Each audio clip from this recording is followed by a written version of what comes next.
Assalamualaikum warahmatullahi wabarakatuh. Perkenalkan, nama saya Anissa Alif Nur Amalia dari Prodi S1 Manajemen Kelas Malam. Saya di sini akan membawakan presentasi untuk memenuhi tugas ujian tengah semester.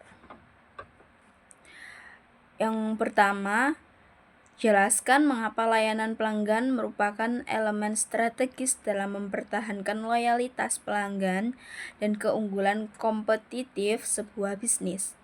Dan berikan contoh nyata dari bisnis di Indonesia yang sukses membangun brand melalui layanan pelanggan tersebut. Layanan pelanggan sebagai elemen strategis dalam loyalitas dan keunggulan kompetitif. Layanan pelanggan bukan hanya sekedar respon terhadap keluhan, tetapi elemen strategis yang membentuk persepsi pelanggan terhadap brand. Pelayanan yang konsisten, ramah, dan solutif menciptakan pengalaman positif yang mendorong loyalitas dan word of mouth positif. Loyalitas ini penting karena pelanggan yang puas cenderung melakukan repeat order dan menjadi advocate brand secara sukarela. Contohnya, kalian pasti udah tahu toko ini, toko hijau. Aku menyebutnya toko hijau. Toko hijau ini contoh toko yang sukses di Indonesia melalui layanan pelanggan berbasis chatbot dan live support 24/7. Toko hijau ini membangun kepercayaan pelanggan. Mereka juga menerapkan kebijakan pengambilan barang yang jelas dan cepat, yang membuat pelanggan merasa aman berinteraksi. Yang kedua,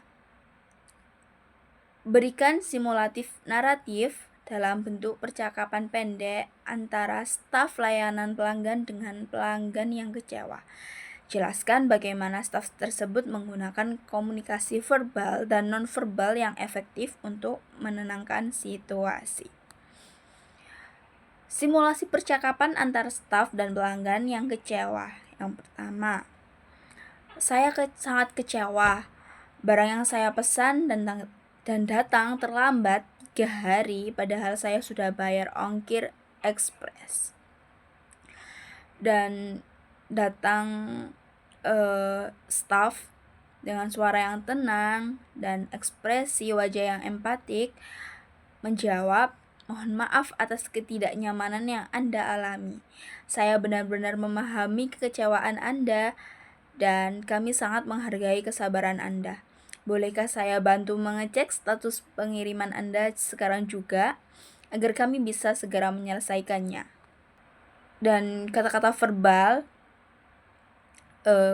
untuk menggunakan kata-kata empatik seperti memahami, mohon maaf, dan terima kasih atas kesabaran Anda, dan kata-kata yang non-verbal, nada suara yang tenang, intonasi yang lembut, kontak mata jika tatap muka, dan postur tubuh terbuka.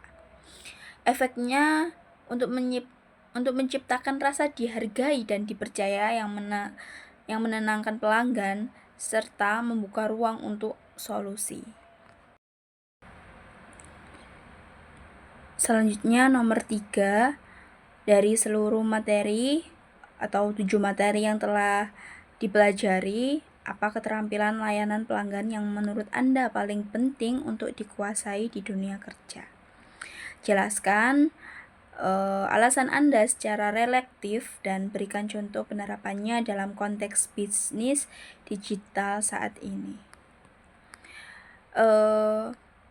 Keterampilan layanan pelanggan paling penting di dunia kerja. Menurut saya, empati adalah keterampilan terpenting. Dunia kerja saat ini, khususnya di ranah digital, memerlukan pemahaman yang mendalam terhadap perasaan dan kebutuhan pelanggan yang tidak selalu bisa dilihat secara langsung.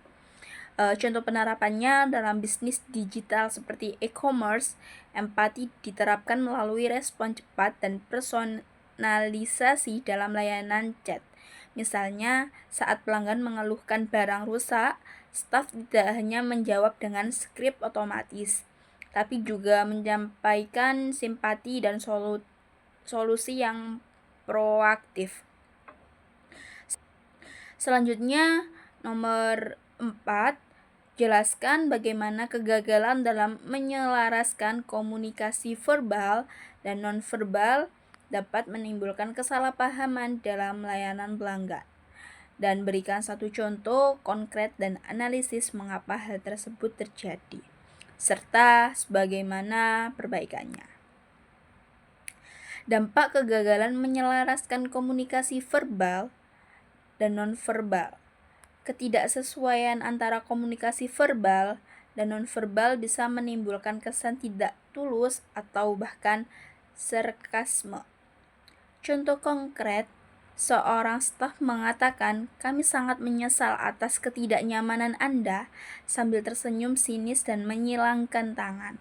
Pelanggan bisa merasa disepelekan dan semakin marah. Analisisnya, kata-kata menunjukkan penyesalan, tapi gestur tubuh dan ekspresi wajah menunjukkan ketidaksungguhan.